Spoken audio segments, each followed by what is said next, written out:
eu quero compartilhar com vocês uma palavra que essa semana Deus tem trabalhado muito no meu coração. E confesso que às vezes a gente lê e algumas coisas às vezes passam, né, até meio que desapercebido em alguns textos e contextos da palavra de Deus.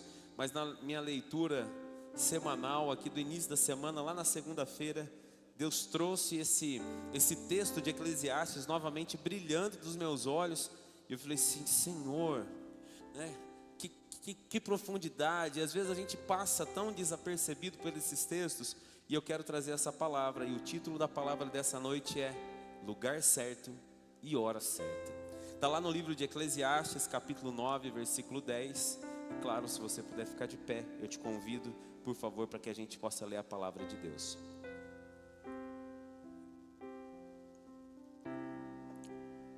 Quem vai ler comigo no telão ou quem já achou na Bíblia, diga amém. Diz assim: tudo o que fizer, faça bem feito, pois quando descer à sepultura, não haverá trabalho, nem planos, nem conhecimento e nem sabedoria. Observei outra coisa debaixo do sol: aquele que corre mais rápido, nem sempre ganha a corrida. O guerreiro mais forte, nem sempre vence a batalha. Às vezes os sábios passam fome, os sensatos não enriquecem, e os instruídos não alcançam sucesso. Tudo depende de se estar no lugar certo e na hora. Quem pode dar uma glória a Deus aí? Se assente, feche sua Bíblia, feche os seus olhos. Espírito Santo, fala conosco. Estamos aqui prontos para receber a Tua palavra de uma forma onde possamos crescer na graça, no conhecimento e no entendimento de tudo aquilo que o Senhor tem para nós. A liberdade e legalidade, Senhor, nessa noite, para que realmente a semente da Tua palavra caia no nosso coração e ele seja uma terra boa, onde essa palavra possa produzir frutos 30 e 60 e 100 vezes mais, como diz a Tua palavra. Amém. Queridos, o nosso Deus, dentro daquilo que nós acreditamos e confiamos, Ele é o único Deus e Senhor, digno de toda a honra e toda a glória. Amém? Porque Ele é o Deus Criador. Ele é o Deus que criou todas as coisas. Tudo veio a partir dEle. E sendo um Deus Criador, é Ele que colocou limite em todas as coisas. É Ele que colocou limite nas ondas do mar. Quem já foi à praia sabe bem do que eu estou falando. Você está ali, a onda vem e ela tem um limite. Ela não ultrapassa aquele limite, porque ela respeita aquilo que o Senhor colocou como limite. Se por algum momento, né, alguma circunstância, alguma chuva temporal ou atemporal, alguma outra circunstância que faz com que as águas do mar elas subam mais do que o normal, todo mundo que mora perto já fica desesperado, porque se tem a confiança natural que as ondas não ultrapassarão aquele limite. Ele é o Deus que governa todas as coisas e estabeleceu reinos. É o Deus que fez separação entre a terra seca e as águas.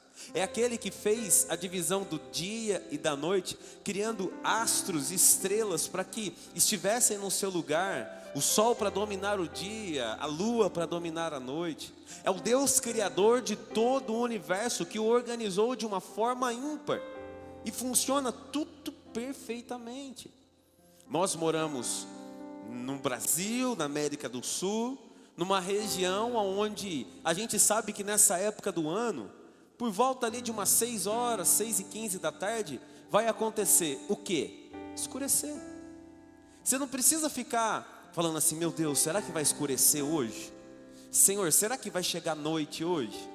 Se você no final da noite for dormir, lá pelas suas 10, 11 horas, meia-noite, 1 hora, não sei a hora que você dorme, você vai dormir e não vai precisar orar e dizer assim: Senhor, que amanhã o sol apareça e não fique escuro. Porque na lei natural do lugar aonde a gente mora, você dorme de noite e acorda com o sol brilhando. Tecnicamente, depois das 6 horas da manhã, é isso que vai acontecer. Então são leis naturais da vida, que para nós são imutáveis. É claro que essa lei de tempo, de luz e sol, se regula muito com aquilo que nós vivemos aqui. A gente sabe que em outros lugares do mundo, as leis do sol e da lua, da noite e do dia, os horários são outros. Mas eu estou falando dentro da nossa realidade, amém, queridos? Dentro daquilo que a gente vive aqui. Então são leis naturais que a gente não precisa ficar lembrando Deus que elas precisam ser cumpridas, porque foram estabelecidas e são obedecidas. E às vezes a gente acaba trazendo para a nossa vida esse mesmo princípio. E às vezes a gente acha que na nossa vida, ou na vida do ser humano, as coisas vão obedecer a mesma lei geral de tudo. Mas a verdade é que a gente vai aprender na prática que a vida do ser humano não é uma matemática exata. Se a sua fome dá o segredo, porque eu ainda não descobri. Na vida real, na vida do ser humano, a gente vai entender que 2 e 2 não é 4. Acaba tendo umas alteraçõezinhas aí no meio do caminho. E a gente vai entender que nem tudo aquilo que a gente achava que ia ser, se torna. Nem tudo aquilo que a gente achava que ia dar certo, dá certo. E nem tudo que a gente esperava de uma forma X acontece daquela forma. Porque acontecem coisas pelo meio do caminho que vão alterando tudo. Alguns podem chamar de um fator surpresa. Meu Deus, isso foi uma surpresa acontecer, eu não esperava. Outros podem chamar de azar. É muito comum essa palavra ser usada talvez no meio esportivo, quando um time mais fraco vence um time mais forte. E a gente sabe ao longo da história que isso aconteceu não uma, mas inúmeras vezes.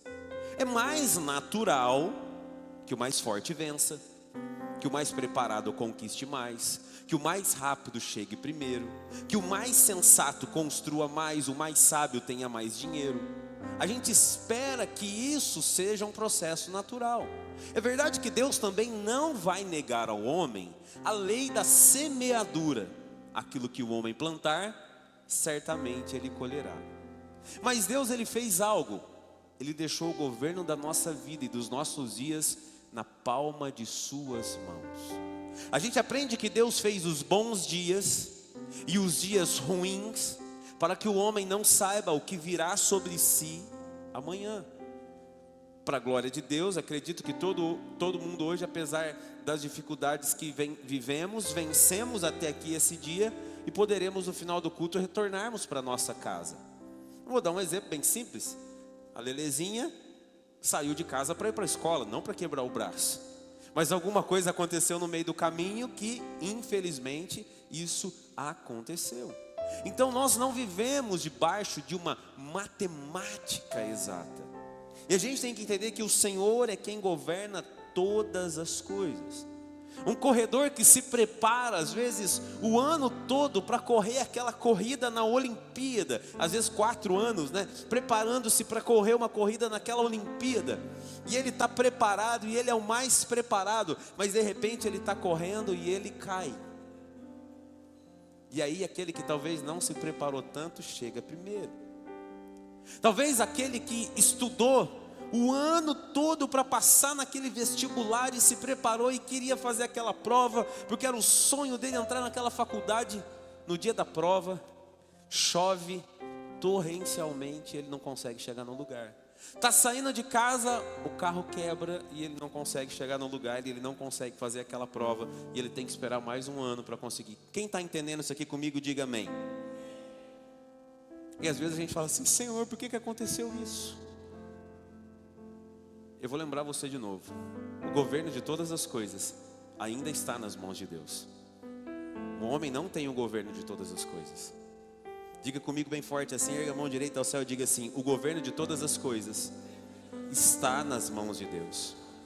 Olha esse texto do livro de Eclesiastes, capítulo 7, versículos 13 e 14.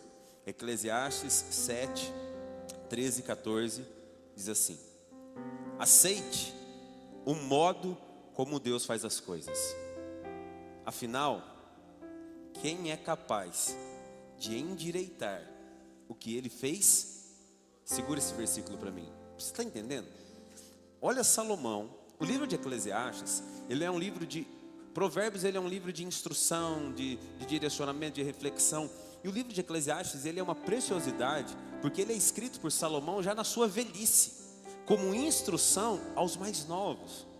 E ele, no alto da sua sabedoria, ele escreve o seguinte: aceite o modo que Deus faz as coisas, porque afinal, quem é capaz de endireitar o que ele fez torto? Sabe aquilo que às vezes a gente se prepara, se dedica, acha que vai acontecer e não vai. E às vezes a gente quer, falar: Deus, aonde eu errei?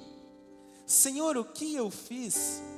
Deus, ele sabe o porquê ele faz determinadas coisas. Aqui não está falando sobre Deus fazer direito do seu jeito. Aqui está dizendo: se Deus fez torto, se Deus fez por outro caminho, quem seremos nós para endireitar aquilo que Deus fez?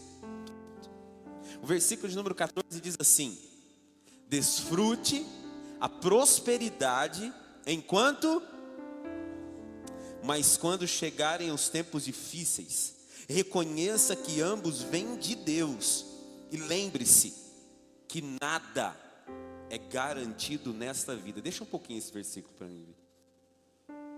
Todo mundo gosta de viver tempos de prosperidade, mas tempos de prosperidade, ele não significa esbanjar. É claro que você pode desfrutar do tempo da prosperidade.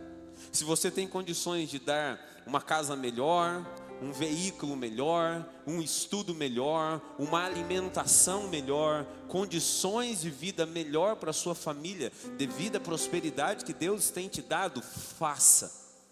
Mas aprenda que, ainda que a gente viva por um período, uma prosperidade, tempos difíceis chegarão à nossa porta. Tempos difíceis baterão na nossa porta. Quando Deus levanta José, e daqui a pouquinho eu vou falar sobre ele, para se tornar o governador do Egito, e dando a ele a revelação do sonho de Faraó, José, ele faz o quê? Ele guarda os cereais, o trigo, o resultado, a colheita daquela plantação, em que tempo? No tempo da prosperidade. Enquanto o Egito estava próspero, enquanto ele estava prosperando, o que aconteceu? Ele pegou uma parte da colheita e guardou. Porque quando vieram, os dias difíceis, somente o Egito tinha alimento naquela região. Você consegue compreender comigo, sim ou não? Tempos de prosperidade nos ensinam a sermos bons administradores, a ter uma boa administração da sua vida, a equilibrar a sua vida. Por quê? Porque ele está dizendo assim: aceite o modo que Deus faz as coisas, não reclame, porque assim como os dias de prosperidade chegam, dias difíceis também chegarão. Mas você vai ter que reconhecer que ambos vêm de Deus, e você vai entender que nada é garantido nessa vida. Tem gente que se apoia demais no salário que ganha, no emprego que tem, na posição que ocupa, no carro que tem, no lugar aonde mora. Ei, tudo isso é transitório. Tudo isso passa. Tudo isso tem prazo de validade. Antes de nós, outros passaram por essa terra e lutaram por coisas que quando morreram tiveram que deixar aqui. Volto a dizer, enquanto viver, você pode e deve desfrutar da prosperidade que Deus te dá. Mas temos que entender que tudo que conquistamos nessa terra é transitório.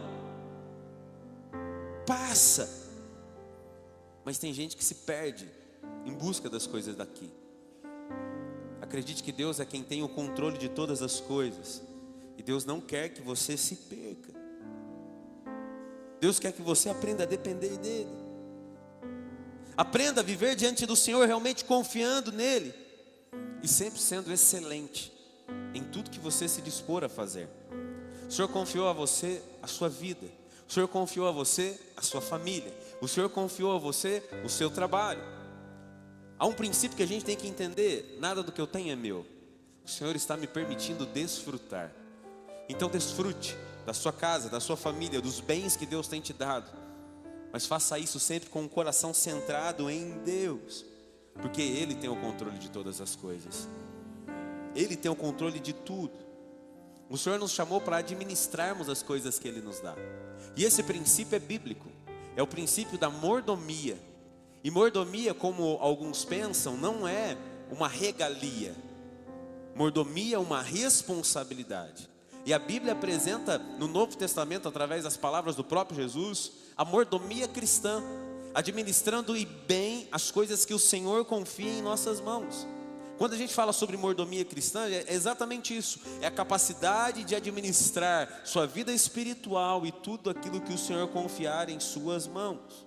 E entenda, se apenas administramos aquilo que Deus nos dá, a gente deve fazer isso com maior excelência. Porque se valorizamos aquilo que possuímos, muito mais daquilo que não é nosso. Quando alguém confia algo nas nossas mãos para que a gente possa cuidar daquele algo, a gente tem que fazer com excelência. O Senhor te chamou para ser excelente em tudo que você fizer. Ele está te convocando a isso. O versículo que a gente leu aqui como base é exatamente isso. Coloca para mim de novo o versículo 10, por favor, Vitor. De Eclesiastes 9:10. Tudo que fizer, faça bem feito. Segura ele aqui um pouquinho. E eu te pergunto, será que você realmente tem feito com excelência tudo que você faz? Porque presta atenção, há um ditado popular que diz assim: para bom entendedor meia palavra basta. É assim ou não é o ditado popular? Para a gente é muito claro isso. Olha o que Salomão escreve: pois quando descer a sepultura, na morte, não haverá trabalho, não haverá planos, nem conhecimento e nem sabedoria. Se ele está dizendo que na morte não há trabalho, planos, conhecimento e sabedoria, ele está ensinando o quê? Que na vida há. Enquanto nós estivermos vivos, vamos juntar e vamos entender isso aqui. Enquanto nós estivermos vivos, tudo que você fizer, faça bem feito. Porque enquanto estiver vivo, você vai ter muito trabalho. Ninguém entendeu, Senhor. Enquanto você estiver vivo, você vai ter muito trabalho. Enquanto você estiver vivo, você vai ter muitos planos. Enquanto você estiver vivo, você vai precisar de conhecimento e sabedoria para viver a sua vida. No final de tudo, não existe nada, mas enquanto vivemos aqui, a gente tem que fazer com excelência. Esse é o princípio do entendimento do que o Senhor nos chamou para sermos nele. A palavra mordomia no Antigo Testamento é originária da palavra em latim majordomus, que significa o administrador dos bens. E quando se falava em mordomia no Velho Testamento, se falava a respeito do principal servo da casa, aquele que era responsável e administrava todas as coisas. No Antigo Testamento nós temos dois, talvez mais, mas dois que se destacam nesse princípio de mordomia por causa da sua relevância e importância na história. A gente tem primeiramente Eliezer, servo de Abraão, mordomo de Abraão e administrador dos bens de Abraão. E Abraão confiava tanto nele que pede para que ele vá a uma terra distante de seus parentes para escolher uma esposa para o seu filho. Você consegue entender o tamanho da responsabilidade da mordomia, sim ou não? Quanto mais o Senhor confia, mais Ele entrega. Quanto mais o Senhor confiar, mais Ele vai derramar, mais Ele vai entregar, mais Ele vai dar nas tuas mãos para você administrar. Não porque você é merecedor, mas porque Ele continua a derramar. E você está dizendo: Senhor, eu vou fazer o meu melhor. Ele não nos dá porque nós merecemos, mas Ele dá porque Ele nos ama, Ele confia em nós. O outro ponto dessa história como mordomo de excelência é José, filho de Jacó. José é vendido como escravo se destaca ao ponto de chegar a ser o administrador da casa de Potifar. E aquilo era só um treinamento para que ele se tornasse o administrador do Egito. Um cargo nunca antes criado no Egito é criado para que José o ocupe como governador, para ser administrador daquele lugar. A terra mais próspera, mais poderosa daquele mundo, daquele tempo, agora não está nas mãos de qualquer um. Está nas mãos de alguém que ouvia a voz de Deus e cumpria princípios. Alguém que honrava a Deus com a sua vida. Você consegue entender isso comigo, sim ou não? É por isso que nós temos que honrar a Deus com a nossa vida, e entender que à medida que a gente honra a Deus, a gente vai ser sensível à voz de Deus. Porque não adianta você ser o melhor apenas no que você faz, se você não for sensível à voz de Deus. Porque você pode estar no lugar errado e na hora errada, e as coisas não vão fluir. Porque se Deus nos abençoasse pelo nosso senso de justiça, ou pelo nosso merecimento, nós não nos tornaríamos dependentes dEle, e nem nos sentiríamos como filhos dEle. Por isso que Deus não nos abençoa pelo nosso senso de justiça, pelo quanto bom nós somos, pelo quanto de excelência nós entregamos. Ele nos abençoa porque Ele nos ama. É nossa responsabilidade, é diferente, cuidar com amor e com zelo as coisas que Deus tem nos confiado. Então eu quero fazer você refletir comigo de novo. Você tem cuidado com o zelo da sua família? Você tem cuidado com o zelo dos teus filhos? Você tem cuidado com o zelo do recurso financeiro que Deus permite chegar nas tuas mãos? Com o ministério que Deus te deu? Com o chamado que o Senhor te deu? Você tem feito o seu melhor? Seja sincero consigo mesmo. Ou você tem feito corpo mole? Ou você só se motiva quando você tem lucro e você tem destaque, ou você pode ganhar alguma coisa? Esse não é o coração de alguém que quer honrar ao Senhor. Olha esse texto do livro de Lucas, capítulo 12, versículo 42 em diante. Lucas 12, 42 diz assim: o Senhor respondeu: o servo fiel e sensato é aquele a quem o Senhor encarrega de chefiar os demais servos da casa e alimentá-los. Se o Senhor voltar e constatar que o seu servo fez um bom trabalho, eu lhes digo a verdade, Ele colocará todos os seus bens sob o cuidado desse servo. O que acontecerá, porém, se o servo pensar: meu senhor não voltará tão cedo, e começar a espancar outros servos, e a comer e a beber e a se embriagar? O senhor desse servo voltará em dia que não se espera, e em hora que não se conhece. Cortará o servo ao meio e lhe dará o mesmo destino dos incrédulos. O servo que conhece a vontade de seu senhor, e não se prepara, e nem segue as instruções dele, será duramente castigado. Mas aquele que não conhece e faz algo errado, será castigado com menos severidade. A quem muito foi dado, muito será pedido, e a quem muito foi confiado, ainda mais será exigido. Pelo que você tem buscado? O que você tem desejado? Hoje você olha para a sua vida e consegue ver prosperidade? Consegue ver Deus honrando você? Você ainda tem muitos planos e sonhos diante de Deus e tem colocado isso nele? Quanto mais nos for dado, mais de nós será exigido, com responsabilidade, temor, amor. Por isso que o nosso coração não deve estar preso aos bens, ainda que eles sejam extremamente necessários. O nosso coração deve desejar estar em um lugar, o centro da vontade de Deus. E eu posso afirmar para você, o lugar certo e a hora certa vai ser tão natural de você chegar nele, porque você vai ser sensível à voz de Deus. E quando você menos esperar, você vai dizer assim: puxa, eu nem esperava que essa porta se abrisse, mas ela se abriu, porque você estava no lugar certo e na hora certa. Eu nem esperava que isso desse certo ou isso acontecesse, mas vai dar certo e vai acontecer, porque ouvindo a voz de Deus, você estará no lugar certo e na hora certa. Quando ouvimos a voz de Deus e nos direcionamos por aquilo que Deus realmente coloca na nossa vida, ei, vão falar do nosso nome quando a gente não estiver presente de forma benéfica. Vão lembrar de nós, vão nos indicar, vão falar coisas boas a nosso respeito.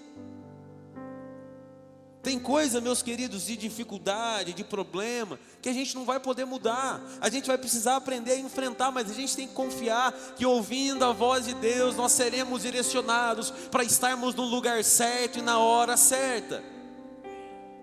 Tem coisas que você não vai conseguir mudar no final.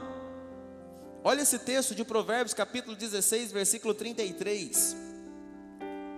Provérbios 16, 33 diz assim: as pessoas podem lançar as sortes, mas quem determina o resultado é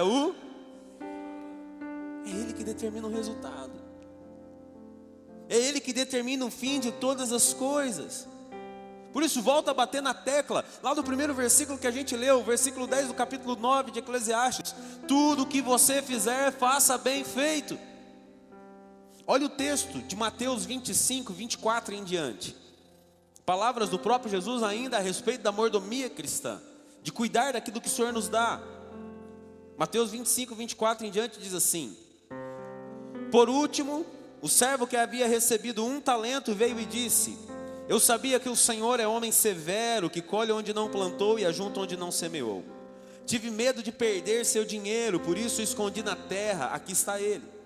O Senhor, porém, respondeu: servo mau e preguiçoso, se você sabia que eu colho onde não plantei e ajunto onde não semeei, por que não depositou o meu dinheiro? Pelo menos eu teria recebido os juros. Em seguida ordenou: tirem o dinheiro desse servo e deem ao que tem 10 talentos. Pois ao que tem, mais lhe será dado, e terá em grande quantia. Mas o que nada tem, mesmo o que não tem, lhe será tomado. Irmãos, a gente não sabe o que vai acontecer com a gente daqui 1 hora. Quanto mais amanhã, quanto mais depois. Mas o fato é, quando Deus entregar algo na tua mão, cuide com excelência, dando o seu melhor. Preste atenção, eu não estou dizendo que o seu melhor é mais intenso que o meu melhor. Mas se o seu melhor realmente for o seu melhor, é o suficiente. O seu melhor não tem que ser melhor que o meu, não tem que ser melhor do que o outro, não tem que ser o melhor do que o outro. Sabe por que tem muita gente que não se posiciona diante daquilo que Deus está direcionando, da onde Deus está mandando ela ir, aquilo que ela precisa fazer? Porque ela tem medo, porque ela se compara, porque ela olha e fala assim: o outro é melhor do que eu, o outro é mais preparado do que eu, o outro é mais capacitado do que eu, o outro estudou mais, o outro tem mais capacidade. Irmãos, nós não nos movemos por forças racionais, nós nos movemos pelo sobrenatural, amém? Não importa se alguém aparentemente é mais preparado que você, talvez habilmente essa pessoa tem mais capacidade que você. Se Deus confiou na tua mão, é porque Ele te colocou no lugar certo e na hora certa. Eu não estou aqui menosprezando o estudo, a capacidade, não, eu inspiro isso no seu coração, porque a gente tem que fazer o melhor. Mas irmãos, seja sincero comigo, você não conhece gente inteligentíssima passando necessidade financeira? Seja sincero. E às vezes aquele que não estudou nada, não sabe nem falar direito, é dono de fazenda, é dono de empresa, é dono disso, é dono daquilo, prosperou. Volto a dizer, não estou fazendo menção a você não buscar, não. Eu estou dizendo que Deus, Ele tem um lugar certo e uma hora certa para a sua vida. Estou dizendo para você não se inferiorizar e nem se diminuir, porque se Deus confiou uma grande responsabilidade na tua mão, é porque você está ouvindo a voz dEle para sempre estar no lugar certo e na hora certa. Você entende isso, sim ou não? Você acredita nisso, sim ou não? Eu acredito que no meio do povo de Deus existem muitos improváveis que serão levantados para a honra e glória do Senhor. Então, se Deus colocou projetos no seu coração, se Deus está te dando visões, se Deus está indicando o que você precisa fazer, se levante e acredite naquilo que Deus está te mandando fazer. Não dependa da força do homem, da avaliação do homem. Confie que o lugar certo e a hora certa é muito melhor do que qualquer coisa. Nunca se esqueça de fazer com excelência. Não perca as oportunidades que Deus te dá. Já viveu aquela situação assim, ó, de você chegar num lugar para resolver um problema com alguém e você sair desesperado? Nossa, eu preciso falar com fulano. Chegar lá na onde essa pessoa trabalha ou na casa dela e falar assim: fulano tá aí? Alguém olha para você e fala assim: nossa, faz 5 minutos que saiu. Aí você fala assim: meu Deus, 5 minutos eu perdi a pessoa que é. Quando que volta? Ixi, não tem data, foi viajar. Você fala: meu Deus. Porque se você soubesse que aquela pessoa iria viajar, você chegava 15, 20 minutos mais cedo. É assim ou não é? Então você estaria no lugar certo, na hora. Hoje aconteceu isso comigo, irmãos. Eu preguei isso ontem, não aconteceu isso comigo hoje. Fui lá ver um terno para o casamento lá. Cheguei, a moça falou assim: faz 15 minutos que eu aluguei o último do seu tamanho. Eu falei: ô glória. Eu tô para vir aqui desde manhãzinha. Eu falei, daqui a pouco eu vou, daqui a pouco eu vou, daqui a pouco eu vou. O daqui a pouco eu vou. Dancei, literalmente. Então, quando a gente ouve o que Deus está direcionando a nossa vida, a gente sempre vai se posicionar no melhor lugar. Não perca as oportunidades que Deus está te dando. Não perca aquilo que Deus está falando no seu coração. Dependa dele. Não viva na tua ótica, não viva na tua justiça. Irmãos, se a gente fosse abençoado, direcionado por Deus na nossa ótica e na nossa justiça, isso seria um problema. Porque a gente pensaria assim, eu oro mais que fulano. Então eu tenho que ser mais abençoado que fulano. Eu vou mais na igreja que ciclano. Então eu tenho que ser mais abençoado que ciclano. Orar mais, frequentar mais a igreja é responsabilidade de todo cristão. E a gente tem que buscar isso intensamente. Mas tem gente que quer barganhar isso com Deus. Já viu aquela pessoa que fala assim, Senhor, não quero te incomodar não, mas eu quero lembrar ao Senhor o quanto eu tenho sido fiel. Eu imagino Deus olhando lá do céu e falando assim, não é mais do que a sua responsabilidade. Me conte uma novidade. Senhor, se tenho crédito contigo. A gente não é abençoado por crédito. A gente é abençoado pela misericórdia dele. Pelo favor que nos alcança. Porque senão a gente bateria no peito e falaria, você viu? Porque eu sou mais santo, eu sou mais abençoado. E às vezes o mais santo não sabe administrar o dinheiro, está com conta, dívida, nome no SPC, Serasa. Porque não é um bom administrador, não sabe cuidar da vida. Você consegue compreender isso comigo? Consegue entender isso comigo mesmo? Não se mova no seu senso de justiça. Se mova naquilo que Deus está direcionando no seu coração. Sabe o que Deus pensa do nosso senso de justiça? Vou te mostrar na Bíblia. Isaías 64:6. Isaías 64:6. Vi, depois se você puder já preparar, a gente vai ler também na Almeida Corrigida e Fiel, ACF, tá? Primeiro na NVT, olha o que diz aqui. Estamos todos impuros por causa de nosso pecado. Quando mostramos nossos atos de justiça, não passam de trapos imundos. Como as folhas das árvores murchamos e caímos, e nossos pecados nos levam embora como o vento. Agora presta atenção na tradução Almeida Corrigida e Fiel. Vamos ver, se não der certo aí eu leio aqui, não tem importância. Aí. Mas todos nós somos como o imundo, e todas as nossas justiças como o trapo de...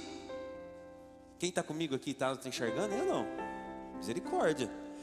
E todas as nossas justiças como trapo. Vocês não estão enxergando? De verdade? Não é possível. Vamos mais uma vez? Me ajuda a pregar, irmão.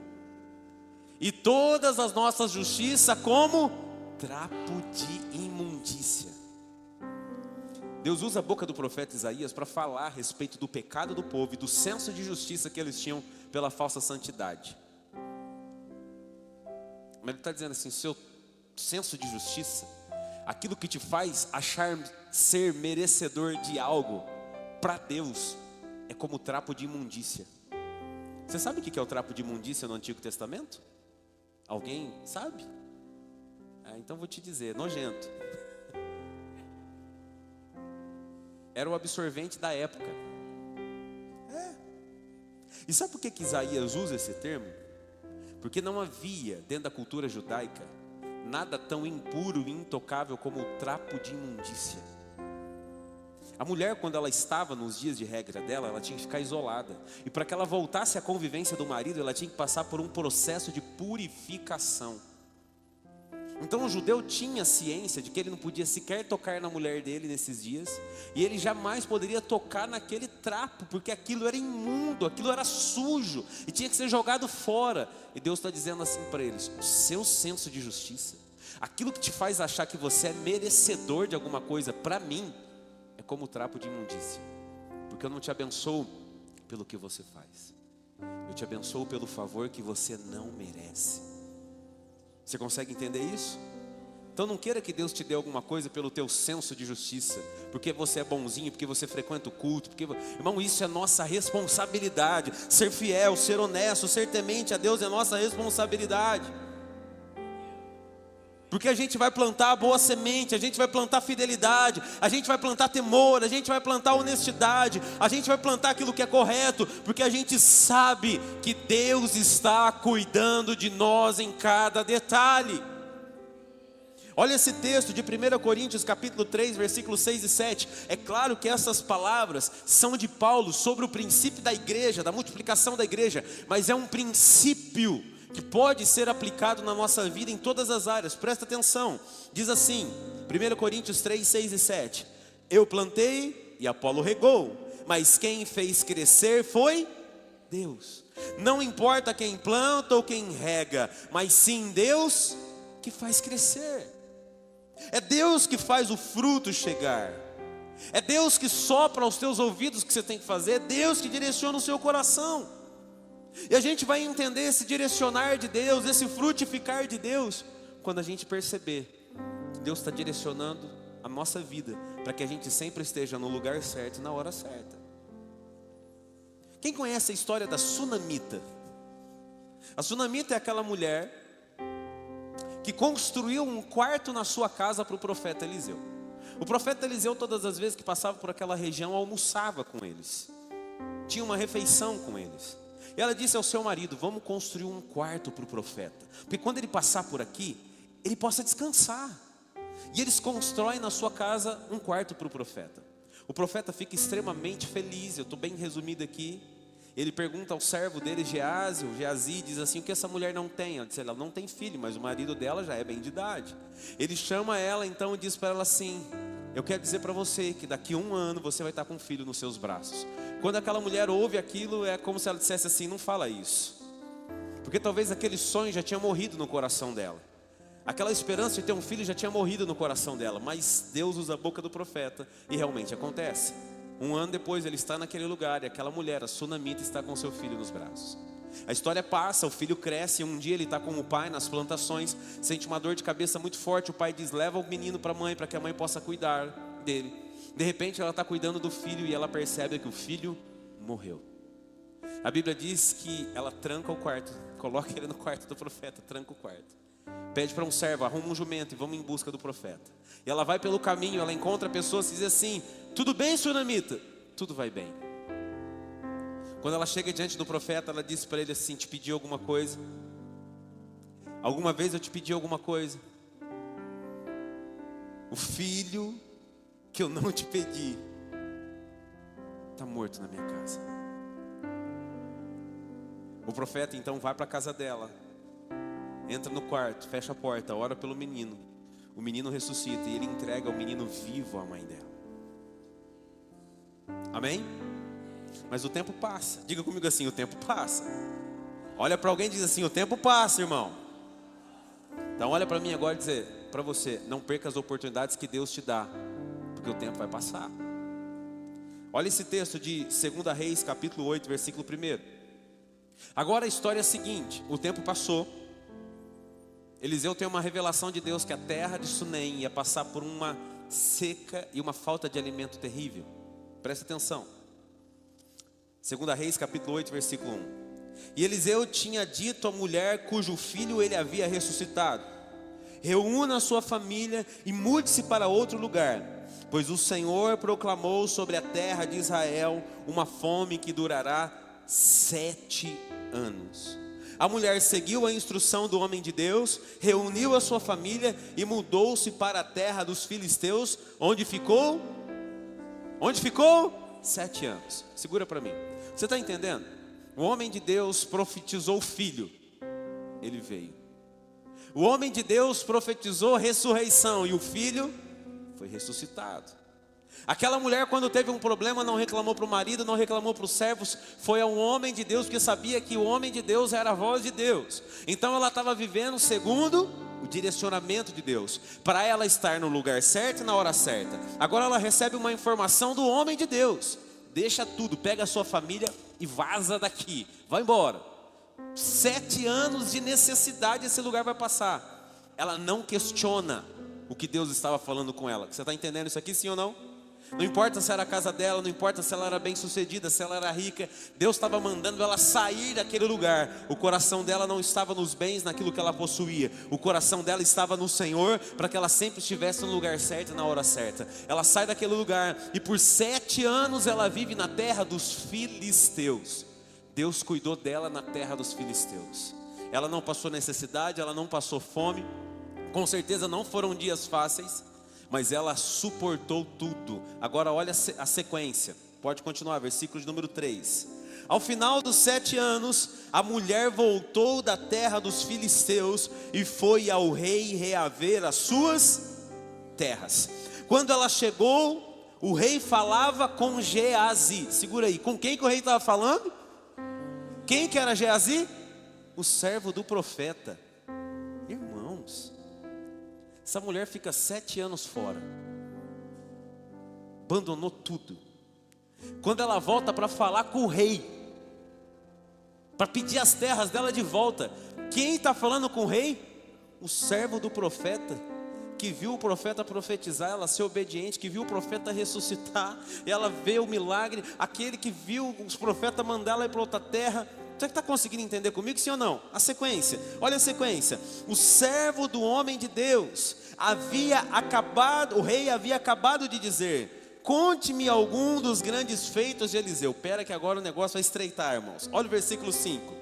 E Geazi lhe falava sobre a ocasião em que Eliseu havia ressuscitado um menino. Naquele exato momento, a mãe do menino entrou e apresentou ao rei a sua petição para reaver a casa e as terras.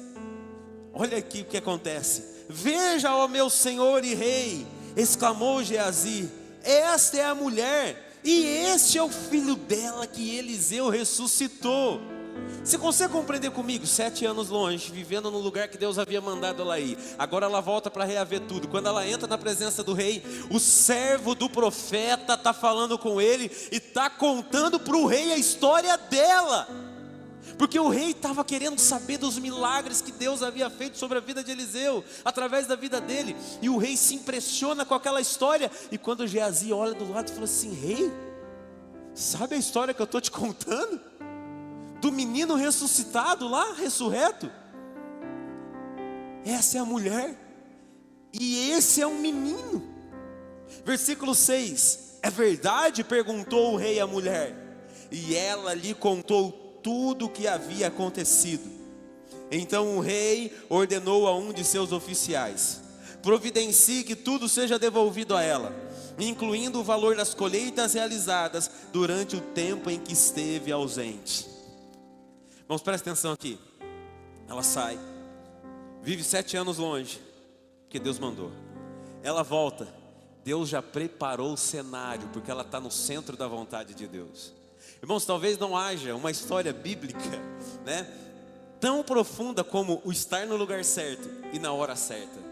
Ela chega diante do rei e o rei está ouvindo sobre a sua história. E agora o rei entende que aquela mulher, ela é um milagre. Ela vive um milagre. Ela diz, e ele diz para ela: você não vai ter só sua casa de volta, não. Você vai ter 7 anos de salário perdido dessa terra de volta, porque não vai faltar nada na tua casa. Você está entendendo isso, sim ou não? Estar no lugar certo, na hora certa, é viver o cuidado, a providência e a provisão de Deus sobre a nossa vida. Quando você está no lugar certo, na hora certa, Deus provê tudo que a tua casa precisa. Você vai colher na medida da sua fé. Você vai colher na medida que você confiar em Deus. Porque a gente não recebe algo de Deus porque a gente merece, mas a gente recebe algo de Deus porque Ele cuida de nós e o preço já foi pago na cruz do Calvário. A gente não é aceito por sermos bonzinhos ou rejeitados porque somos maus. Nós somos aceitos porque aceitamos Cristo Jesus como Senhor e nosso Salvador, e Ele nos tornou filhos. E a nossa fé nos faz sermos sensíveis à voz de Deus, nos faz sermos perseverantes aos direcionamentos de Deus. E isso fará você acessar o lugar certo, estando nele na hora certa, em nome de Jesus. Que você seja sensível ao direcionamento de Deus, para durante a tua vida você estar no lugar certo e na hora certa, para a honra e glória do nome do Senhor Jesus. Você crê? Você pode aplaudir ao Rei Jesus?